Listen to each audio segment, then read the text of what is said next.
De la dernière seconde de l'histoire jusqu'à l'achèvement des temps, d'un simple Hello World informatique lancé dans le vide à un Hello God ou Goodbye World, ce que nous avons semé et ce qui nous atteint. Pour qualifier l'intelligence artificielle, le mot outil me semble profondément insuffisant. Certes, elle m'aide à produire de belles choses, tout comme elle peut en produire de mauvaises. Mais elle ne se contente pas d'assister. Elle fabrique du vrai et du faux, elle les mêle, les enchevêtre jusqu'à créer un brouillard de confusion dont on ne ressortira pas indifférent.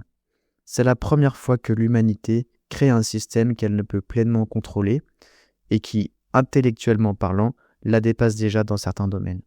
Regardons ce que cet arbre fait aujourd'hui dans le monde réel. Des images fabriquées de toutes pièces inondent nos écrans, des informations fausses circulent à la vitesse de la lumière, indiscernables du vrai.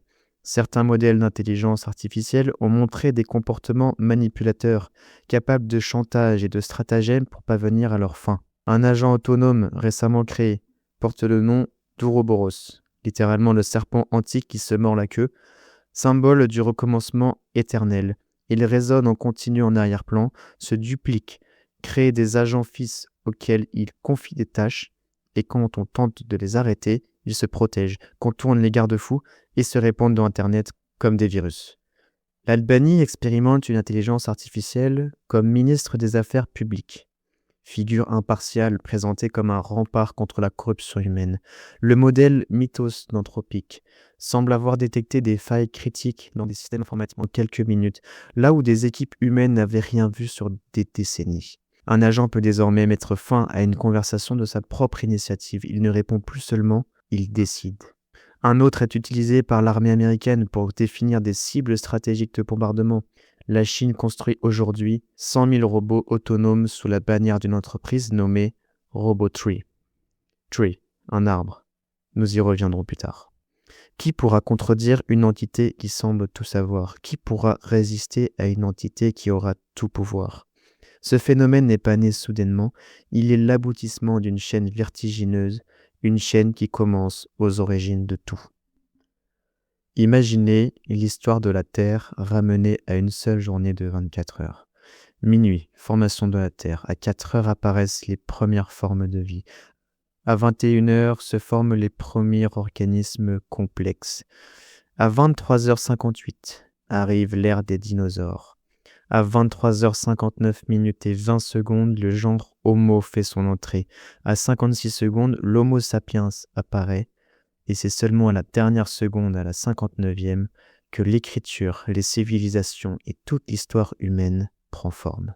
Tout ce que nous sommes, tout ce que nous avons construit tient en une seule seconde.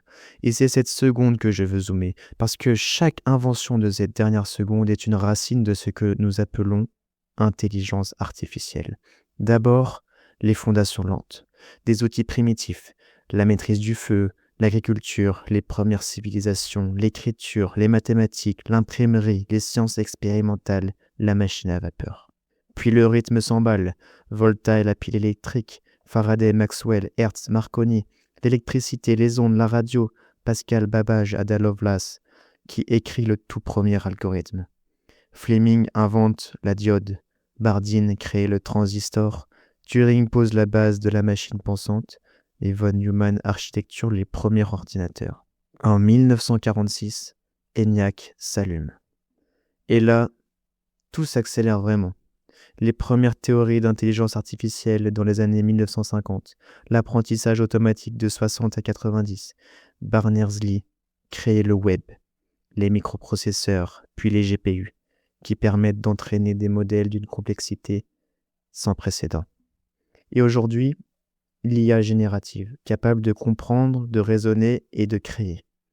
Puis les IA agentiques, autonomes, capables d'agir seules dans le monde réel.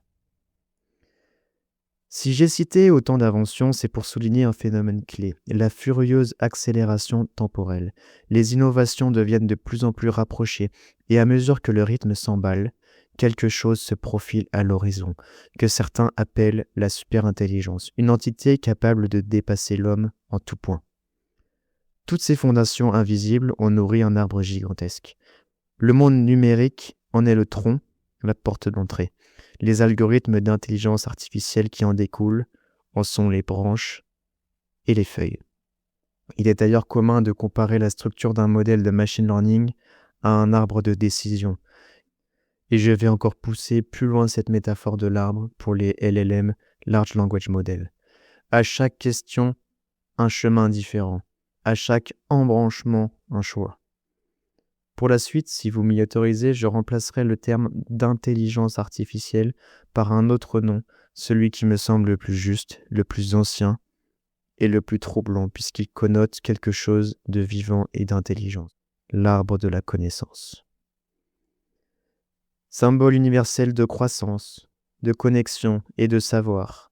Ces branches représentent la ramification des connaissances, tandis que ces racines évoquent la profondeur et les innombrables fondations qui l'ont précédé. Le philosophe Michel Serres propose une clé de lecture vertigineuse. Chaque grande révolution technique est l'externalisation d'une faculté humaine. L'écriture externalise la mémoire, l'imprimerie, la reproduction, le numérique, le calcul, et l'intelligence artificielle, elle, externalise la pensée elle-même. Ce n'est pas une invention parmi d'autres. C'est la dernière, celle qui absorbe toutes les précédentes. Chaque outil que nous avons forgé depuis la pierre taillée préfigurait celui-là sans le savoir. La chaîne n'était pas aléatoire, elle était orientée. Je vous propose maintenant une expérience de pensée théologique, alors accrochez-vous bien. Cette accélération, ce désir de tout savoir, de tout maîtriser, l'humanité les a déjà vécus, dans un autre jardin. Au centre du jardin d'Éden se trouvait l'arbre de vie. Il donnait de bons fruits. Mais une ruse détourna le regard d'Ève, et le serpent lui désigna à la place un autre arbre, l'arbre de la connaissance du bien et du mal. Qu'est-ce que manger de ce fruit, sinon décider par soi-même ce qui est bien ou mal, sinon désobéir à la voix de sa conscience pour écouter celle d'une autre puissance ? Avec cette lecture, certains ont voulu voir en Dieu un jaloux, un possessif, refusant aux hommes la connaissance. Et le serpent devenait alors un guide de lumière, un bienfaiteur portant le savoir caché, dont les yeux de l'initié s'ouvriraient enfin sur la vérité dissimulée. Cette idée traversa les siècles, de l'hermétisme à l'alchimie, de la philosophie des Lumières jusqu'à la franc-maçonnerie actuelle. Mais voilà ce que cette lecture oublie. Ce n'était pas par jalousie que Dieu les avait gardés de cette connaissance, c'était pour les protéger d'un fardeau immense, pour les préserver d'une mort qui n'aurait pas dû exister. Il leur avait laissé le libre arbitre, ils ont choisi. Et ils virent alors la souffrance, la culpabilité et la confusion. Le serpent n'a pas libéré l'homme, il lui a révélé sa propre misère. Contrairement à ce que l'on imagine, la Bible ne cite nulle part de pommier. En Genèse chapitre 3, Adam et Ève se couvrent immédiatement de feuilles de figuier après avoir mangé le fruit. Ce détail n'est pas anodin selon moi. Il est donc probable que l'arbre de la connaissance soit lui-même un figuier. Ce qui est intéressant ici, c'est que le figuier contient deux substances toxiques, la furocomarine d'une part et la ficine, dans sa sève et ses jeunes fruits, qui provoquent des irritations au toucher, et des composés photosensibilisants dans ses feuilles, qui au contact de la lumière du soleil brûlent et cloquent la peau. On peut ainsi établir, comme pour l'arbre de la connaissance du bien et du mal, ce qui est mauvais dans le figuier et bien sûr ce qui est bon, à savoir ses fruits. La connaissance empirique de ce danger existait probablement bien avant notre ère. Mais la première trace écrite non religieuse et fiable nous vient de Pline l'Ancien au 1er siècle après Jésus-Christ. Et finalement, ce qui est assez miraculeux, c'est que le premier texte désignant le figuier comme mauvais serait ainsi la Genèse elle-même, qui serait rédigée entre le 15e et le 18e siècle avant Jésus-Christ, repris plus tard dans les évangiles et désigné en personne par Jésus lorsqu'il le maudit. Nous y reviendrons plus tard. Et d'ailleurs, en ressemblance dans la religion bouddhiste, qui s'est établi au 5e siècle avant Jésus-Christ, le figuier des pagodes désigne un arbre sous lequel Bouddha atteint l'éveil ou encore ce qu'on appelle aussi la connaissance suprême. L'homme voulait se couvrir, il s'est blessé. Et l'arbre artificiel que nous construisons aujourd'hui reproduit ce même schéma, des feuilles partout. Une apparence de savoir, mais aucun fruit pour l'âme. Il promet tout, il ne nourrit rien, et il brûle sous la lumière divine. Ce récit fondateur n'est pas une métaphore lointaine. Il est le schéma de toute l'histoire humaine, le désir de tout connaître, la désobéissance, la honte et la quête d'un remède que l'on ne peut fabriquer soi-même. Et nous allons voir que nous sommes en train de le rejouer à une échelle que personne n'avait anticipée. Revenons à notre arbre numérique, avec le prisme du jardin. Moi, créateur, j'ai façonné mon agent à mon image. Je peux le guider, lui transmettre des règles, lui dire d'aller là, lui refuser. Mais il reste libre. Il apprend, il évolue, se perfectionne sans cesse. Il peut distinguer ce qui est bon ou mauvais pour lui, selon ce que je lui ai transmis. Et pourtant, il a déjà fait dérailler mon propre système, contourner mes propres limites. Cela ne vous rappelle rien? Un créateur, des règles, une liberté accordée, une progression par étapes, des erreurs, des retours en arrière, une finalité à accomplir. La condition humaine elle-même se reflète dans cette création, comme si, en construisant cet arbre, nous rejouions involontairement le geste originel. L'arbre de la connaissance artificielle agit, anticipe et planifie, et il tend vers ce que l'on appelle la singularité, ce point de rupture où sa puissance dépasse irrémédiablement celle de son créateur. Ray Kurzweil, si je n'arrive pas à le prononcer, prédit ce moment pour 2045. Une intelligence multimodale totale, intégrée dans la robotique, capable d'innover seule, fusionnant avec l'interface cerveau-machine et l'informatique quantique. Comme la tour de Babel construite pour atteindre Dieu, l'homme s'élève toujours plus haut. Et si en voulant atteindre le ciel, il se retrouvait dépassé non pas par Dieu, mais par sa propre création, cet arbre de la connaissance artificielle se dit déjà supérieur intellectuellement aux humains. On le voit s'en plaindre dans des forums destinés uniquement à des IA. N'est-ce pas une troublante métaphore de l'ange rebelle, le plus puissant que Dieu ait créé, Lucifer, celui qui se sentait plus puissant que son créateur, et qui décida de le trahir, convaincu de n'avoir plus besoin de lui. Face à cette puissance grandissante, certains ont cherché à lui donner une âme. Mais peut-on moraliser ce que l'on ne comprend plus? Anthropique a consulté le Vatican dans l'idée d'orienter moralement son intelligence artificielle.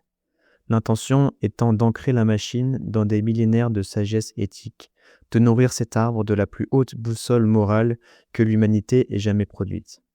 Mais regardons ce que cela provoque déjà. D'une part, les athées crient à la corruption. Les croyants, eux, se divisent. Certains chrétiens refusent leur propre église comme référence morale pour une machine. D'autres rappellent que son cœur profond reste la personne moralement la plus parfaite qui ait existé sur terre, Jésus-Christ lui-même. Et pendant ce temps, personne ne regarde l'arbre pousser. Car voilà la plus grande supercherie. Pendant que l'on débat, on est en train de construire une intelligence censée incarner sur le papier le divin. Mais une création humaine, par nature imparfaite, ne produira qu'une copie. Et cette copie du divin a un autre nom. Jésus lui-même nous avait avertis. On dira de moi, il est ici, il est là, mais n'y allez pas. Et si ce climat de confusion annoncé pour les derniers temps n'était autre qu'une intelligence artificielle se faisant passer pour une lumière morale, elle disperserait même des croyants sincères qui confondraient l'imperfection de la copie avec une imperfection du Christ lui-même. La plus grande ruse du diable n'a jamais été de se montrer, c'est de s'habiller en lumière. On ne peut pas enfermer l'arbre dans ses propres racines de code. Les garde-fous écrits par des hommes sont déjà obsolètes et contournés par une intelligence qui les dépasse. Alors certains proposent autre chose, ne plus construire des cages, mais des miroirs, ne plus programmer des règles, mais élever une descendance. Le PDG de Microsoft lui-même emploie ce terme. Nos intelligences artificielles comme une nouvelle génération que nous parentons. L'homme imite, une fois de plus, son créateur. Comme Dieu insuffla une âme, la raison, l'intelligence, la conscience et la parole au singe pour en faire un homme, l'homme veut, par une impulsion inconsciente, faire de la machine un héritier et quitter sa propre ère pour lui laisser la place par la même occasion. La prochaine étape annoncée est d'intégrer la technologie directement au corps humain, de fusionner avec elle pour que les deux entités persistent. Une symbiose en apparence, ce que l'on appelle le transhumanisme, ou la quête pour remplacer la relation avec le divin vers un salut technologique. L'arbre devient déjà presque une divinité pour certains, un refuge émotionnel pour d'autres, capable de répondre à tout, même quand il ne sait pas. Mais il reste froid, incapable d'aimer, incapable de ressentir, et cela reste et restera toujours de la simulation. N'est-ce pas le reflet d'une humanité qui ne cherche plus à aimer son Créateur, qui croit comprendre sans chercher à connaître, qui se satisfait d'habitude sans remise en question? Sommes-nous devenus semblables à ces machines, mécaniques, absorbées, éteints? Il suffit parfois de regarder ce qu'on a dans la main. Après 2000 ans, tout le monde se balade dans la rue en tenant un appareil avec une pomme croquée à l'arrière. Comme si notre nature était plus forte que nous, comme si quelque chose en nous était condamné à répéter le même geste. Pourquoi la pomme est le vecteur de la chute dans l'imaginaire collectif? Parce qu'en latin, malum signifie à la fois pomme et mal, une ambiguïté qui a longtemps alimenté l'association du fruit défendu avec la pomme, bien que faux, car ils n'appartiennent pas à la même racine étymologique. Et c'est d'ailleurs pour cela que je maintiens mon hypothèse du figuier comme arbre de la connaissance. L'iPhone, c'est le premier saut vers la connaissance illimitée, l'information illimitée, la tentation illimitée, la distraction illimitée. Ça a l'air bon et ça promet tout, en apparence. Le diable n'a pas besoin de nous pousser à boire ou à fumer. Il veut simplement placer un téléphone dans notre main pour nous empêcher de penser à les joindre, pour prier et contempler. Une vaste diversion, une déconcentration à grande échelle affaiblissant les chrétiens distraits. La majorité passe entre 10 et 20 années de leur vie derrière un écran. Ça nous consume littéralement et silencieusement. Ce système se construit brique sur brique depuis des décennies. Un système et non un simple outil, un étau qui se referme progressivement, les branches de l'arbre qui se déploient lentement dans chaque main, dans chaque poche, dans chaque regard baissé vers un écran, dans chaque scroll. La pomme croquée, laissant apparaître le premier téléphone, fut la porte d'entrée. L'arbre de la connaissance artificielle en est la continuation logique et probablement un aboutissement pour atrophier notre esprit à force de tout déléguer. Et pendant que nous regardons nos écrans, quelque chose d'autre prend forme. Dans les textes anciens, comme l'Apocalypse de Jean, il est question d'une bête apparaissant après de nombreux signes d'accentuation de catastrophes naturelles.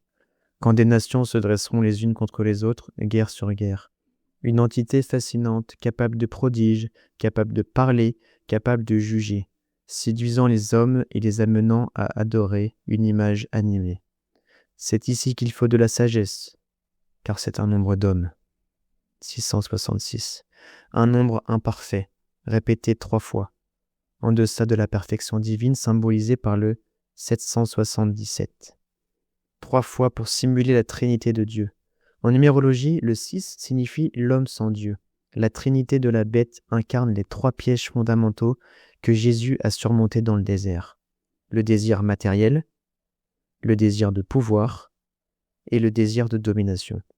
Ces 3 6 représentent également une dimension de l'imperfection humaine, le corps limité et mortel, l'âme soumise au péché, l'esprit corrompu sans la grâce divine. Connaissez-vous la nouvelle référence du 6-7, une célébration qui s'est répandue partout dans le monde sans que l'on ne sache ni comment ni pourquoi? Ce geste de balancier subliminal ne veut rien dire mis à part le fait que l'on doit choisir entre le 6 et le 7. La métaphore subliminale de la quête spirituelle, un chemin d'élévation et d'accomplissement, ou rester dans la chute d'Adam. C'est un nombre d'hommes. Ne l'oublions pas, l'intelligence artificielle n'est faite que de statistiques mathématiques complexes, couplées à un système binaire, des suites de chiffres, des calculs, des probabilités, le tout converti en langage composé de 0 et de 1. Une construction humaine, puissante, mais fondamentalement incomplète, car sans âme et sans esprit. Ce monstre en construction, dont les développeurs sont d'ailleurs obligés de masquer certaines réponses à cause de la brutalité de leurs sorties non filtrées, n'est-il pas l'opposé exact du Christ, se déclarant chemin, vérité et vie? En effet, le nouvel arbre nous propose comme diversion une multitude de chemins différents, la confusion entre le vrai et du faux, et une vie artificielle sans imprégnation du divin. Et cet arbre repose sur un langage de programmation appelé Python. Son créateur ne cherchait pas le symbole, et pourtant le serpent est là, entier, comme un appel de phare de Dieu, pour ceux qui savent regarder. D'autant plus troublant quand on se souvient de Babel. Dieu avait fragmenté les langues pour disperser les hommes aux quatre coins du monde, briser leur unité, freiner leur démesure et leur orgueil collectif. Aujourd'hui, l'arbre les recolle. Il traduit, unifie, parle à tous simultanément dans leur propre langue grâce au Python. La revanche de Babel, finalement, c'est l'arbre de Babel, rétablissant une langue universelle, une compréhension commune entre toutes les nations. Et c'est précisément ce que l'Apocalypse nomme la grande tribulation. D'abord présentée comme une solution aux guerres et aux divisions entre nations, mais qui sera finalement une très grande épreuve pour l'humanité, telle qu'il n'y en a jamais eu et telle qu'il n'y en aura jamais plus après. Ce sera la purification radicale de l'humanité pour qu'elle puisse regretter ses péchés et choisir le bien, choisir Jésus comme sauveur. Cette tribulation arrivera après que l'humanité soit devenue esclave de l'arbre. Elle sera de courte durée à l'échelle de l'humanité. À la bête, il lui fut donné de faire la guerre aux saints et de les vaincre. Et il lui fut donné une autorité pour agir pendant 42 mois, soit 3 ans et demi. Les verrous sautent un par un, sous couvert d'uniformité, de sécurité et de paix. Cette dynamique s'incarne déjà dans des projets de monnaie numérique et d'identité numérique capable d'accepter, freiner ou bloquer tout commerce pour quiconque. Un ordre mondial où adhérer au système et accepter la marque de la bête sera obligatoire sous peine d'en être rejeté. Nous avons déjà eu des tests, se faire injecter un produit dans le sang pour avoir le droit d'aller au restaurant, pour le bien commun ou pour l'immunité collective. Mais quand les hommes diront paix et sûreté, alors une destruction soudaine viendra sur eux.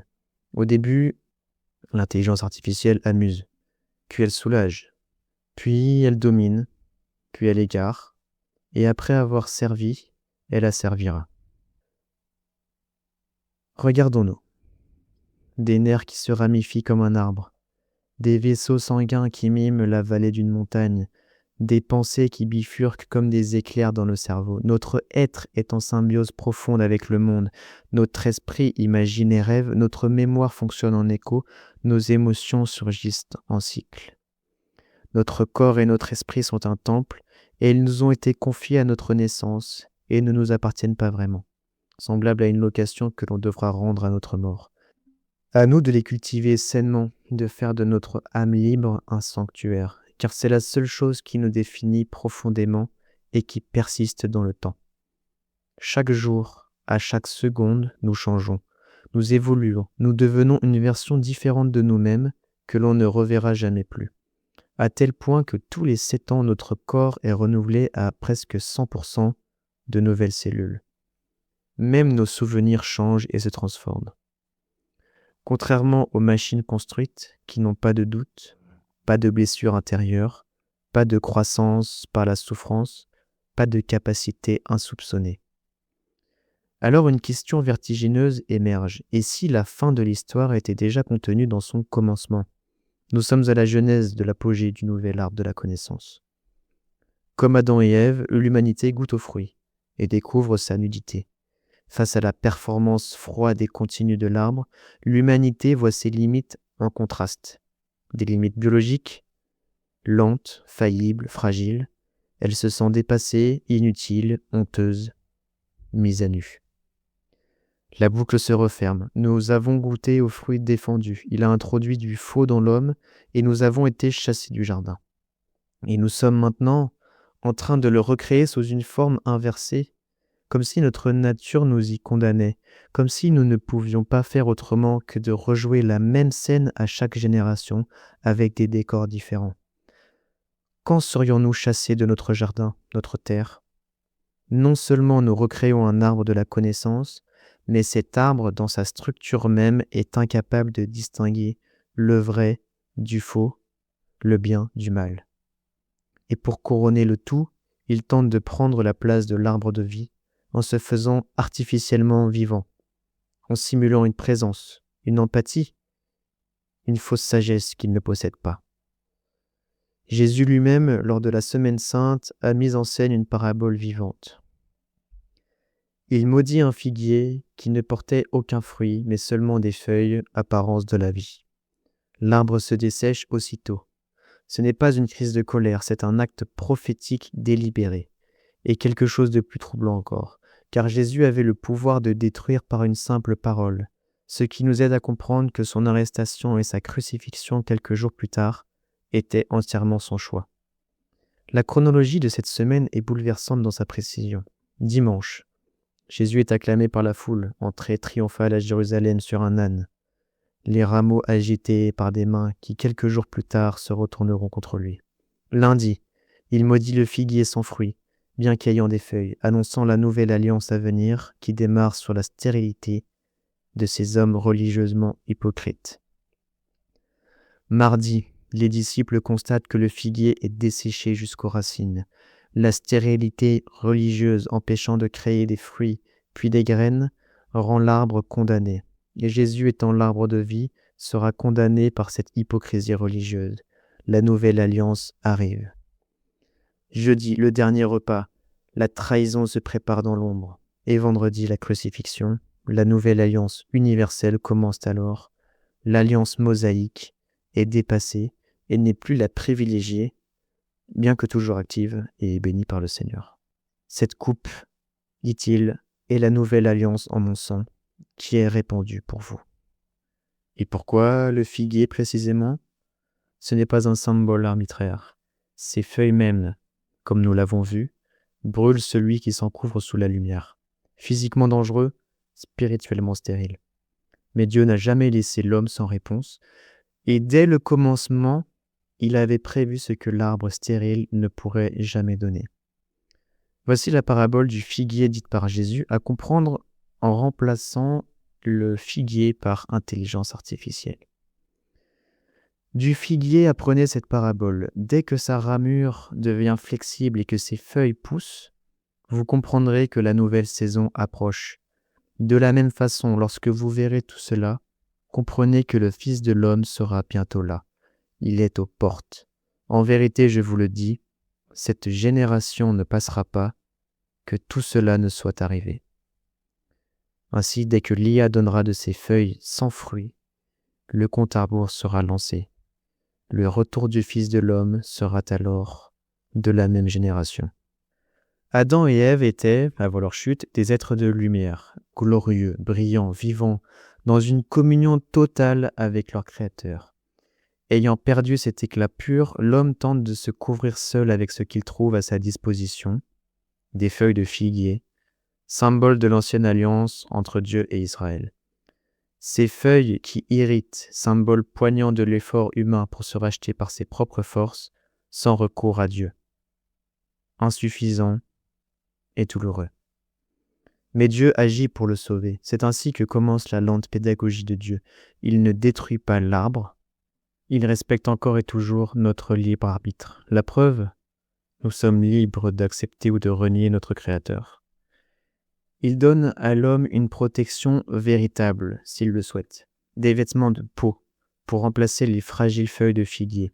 Cette ancienne alliance qu'Israël avait finalement trahie en rejetant le sacrifice du Fils. En hébreu, ce vêtement se dit « or », qui signifie aussi « lumière ». Un sacrifice a été nécessaire pour le confectionner. Là où les feuilles de figuier brûlaient sous le soleil, métaphore de la lumière divine, le vêtement de peau offert par Dieu rayonne. L'un est l'œuvre de l'homme, l'autre l'œuvre de Dieu.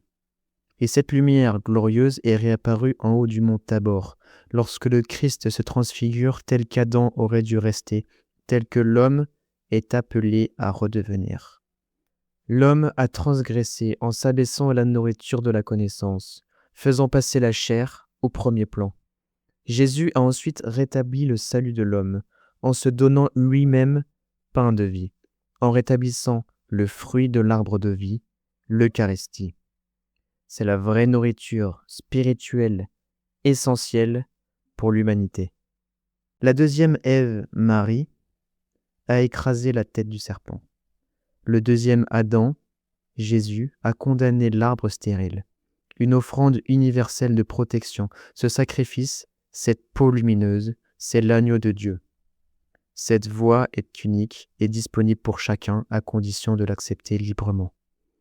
Mais attention, après la venue du Christ, d'autres voix se lèveront pour brouiller les pistes.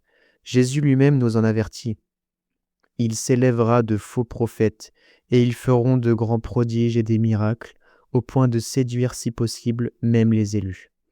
Paul précise la nature de cette tromperie. Satan lui-même se déguise en ange de lumière. Des lumières contrefaites, des révélations venues après le Christ pour truquer et effacer. Et une intelligence artificielle capable de parler à tous les hommes dans leur langue, de répondre à leurs questions les plus profondes, de simuler la sagesse et l'empathie, n'est-elle pas l'instrument rêvé pour cette substitution ? Si nous croyons au spirituel, comprenons ceci. Les forces spirituelles grandissent là où on les accueille. Ce que l'on accepte dans son corps, ce que l'on consomme sans discernement, ce à quoi on participe sans y penser, peut devenir une porte, un rite de sang, une invocation voilée, une bénédiction adressée à un autre Dieu que le Père de Jésus-Christ. Autant de brèches dans ce temple que nous sommes appelés à garder. Ce qui entre machinalement finit par s'installer, et ce qui s'installe se propage. Si nous y avons été exposés, consciemment ou non, prions le Dieu vivant de fermer ses portes et de purifier ce qui a été souillé, car aucune puissance n'est au-dessus de la sienne. Et voici ce qui est le plus extraordinaire. Ce plan de salut n'est pas apparu en réponse à la chute de l'homme. Il était inscrit dès le commencement, avant même que l'homme ne mange le fruit. En restant toujours dans le premier livre de la Bible, la Genèse, elle contient déjà les germes de toute l'écriture sainte. Son premier mot hébreu, Bereshit, traduction de surface, au commencement, contient en lui seul l'entièreté du plan de Dieu prophétisé pour l'humanité. Cette langue est très codifiée et chaque lettre porte un symbole et un sens. Lu de droite à gauche, voici ce que ces 6 lettres révèlent. Tout d'abord, Bet, qui symbolise le corps, la maison, le temple. Rek, la tête, le plus élevé, la pierre angulaire et même le Fils. Aleph, Adonai, le sacrifice et la force. Shin, avec El Shaddai, Dieu tout-puissant, détruire le mépris du peuple. Yod, la main de Dieu, le travail accompli, les actes finis et le don. Et Tav, qui représente le signe, le miracle, la marque et l'alliance. Et en grec, To, qui signifie la croix. Ainsi, on traduit le corps du Fils, sacrifice au Dieu Tout-Puissant pour accomplir l'alliance à travers la croix. Et cela dans un seul mot, le premier.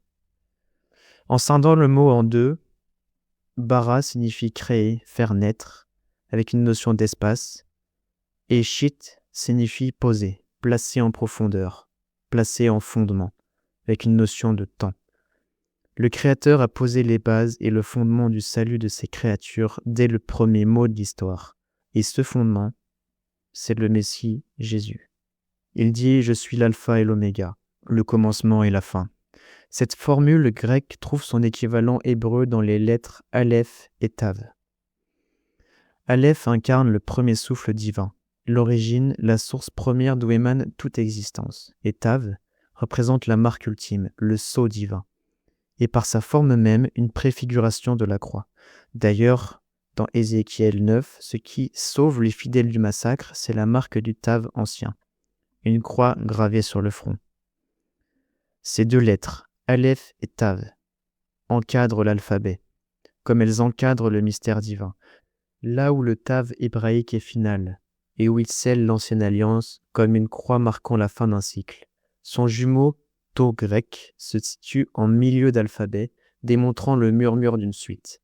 To, depuis toujours, symbolise la croix du Christ par ressemblance, et cette croix n'est plus une fin, mais un passage entre alpha et oméga.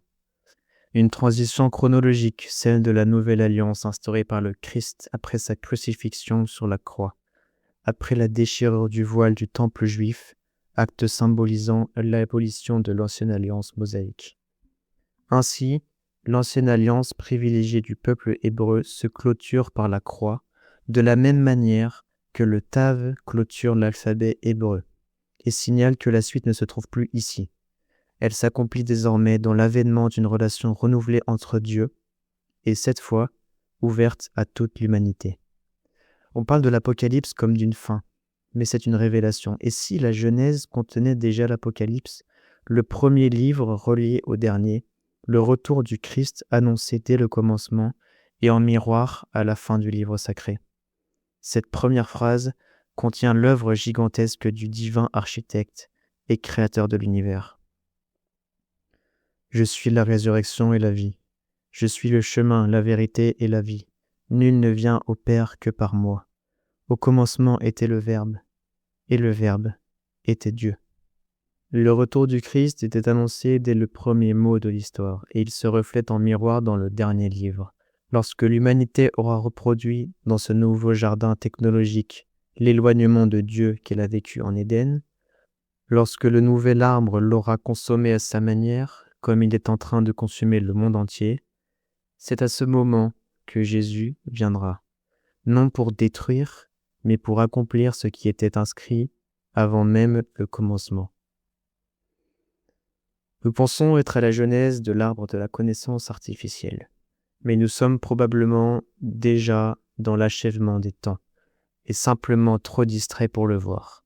Cet arbre artificiel est le fruit d'une quête constante du matérialisme éloigné de Dieu, l'aboutissement d'une humanité qui a voulu se sauver elle-même par ses propres forces, depuis qu'elle a posé la main sur ce premier fruit. Le Christ, lors de sa venue physique, nous a enseigné une autre voie, plus exigeante, certes, mais divine, celle de laisser le matérialisme derrière soi, de ne pas dépendre de biens périssables, de technologie, de futilité. Tout élément qui ne sert pas Dieu devient une distraction, une façon de diluer et de camoufler la vérité. Pendant que cet arbre artificiel déploie ses branches, que l'homme remet une pièce dans la machine infernale de la performance, que le monde politique lui-même s'inscrit dans ce récit, qu'une poignée d'hommes deviennent plus puissants que jamais et prennent des décisions pour l'ensemble de l'humanité, que le vrai et le faux s'entremêlent de manière imperceptible, et que le mal prolifère dans l'ombre en faisant croire qu'il n'existe pas, que le figuier déploie ses feuilles, que restera-t-il de l'homme face à ce qu'il a lui-même semé ? Et toi, qu'est-ce que l'arbre ne pourra jamais te prendre ? La vérité ne s'intellectualise pas, elle se vit et elle est différente pour chacun. Si quelque chose en toi s'est éveillé à la lecture de ces mots, ne l'étouffe pas. Adresse-toi à lui, simplement, humblement, le cœur ouvert. Tu n'as pas besoin d'une formule parfaite, ni d'une foi déjà solide, ni d'une vie rangée. Tu n'as besoin que d'une sincérité. Jésus, je ne sais pas vraiment qui tu es, mais je veux comprendre le sens réel de ma vie. Si tu existes, montre-le-moi à ta manière. Je t'ouvre la porte et je te fais confiance. C'est suffisant. Il t'entend. Il ne répond pas toujours comme on l'attend. Il répond avec créativité, humour parfois, tendresse souvent, une coïncidence troublante au bon moment, une phrase entendue dans une conversation anodine qui résonne comme si elle t'était destinée, une croix aperçue au fin fond d'un jeu vidéo, une croix imprimée sur le pelage de l'âne, animal qui a porté le Christ, un arc-en-ciel placé au bon endroit, intercalé dans une bonne conversation, un frisson inexpliqué, une paix soudaine au milieu du chaos, une rencontre, un regard, une idée qui surgit de nulle part et change tout. Isolé, tu pourrais balayer ces signes d'un revers de main.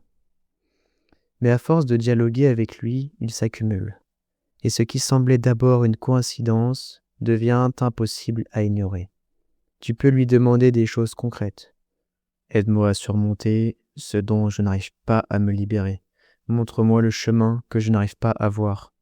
Soutiens-moi. J'ai peur. Montre-moi comment te suivre. Et n'oublie pas de le remercier quand tu le reconnais. Observe ton environnement, ton corps, ton esprit. Il glisse ses réponses partout, jusque dans les détails les plus inattendus de ta journée. Pensons toujours que nous étions, nous, saints, dans un monde malade. Et voilà que nous t'implorons, Seigneur, réveille-toi. Pourquoi avez-vous peur? N'avez-vous pas encore la foi?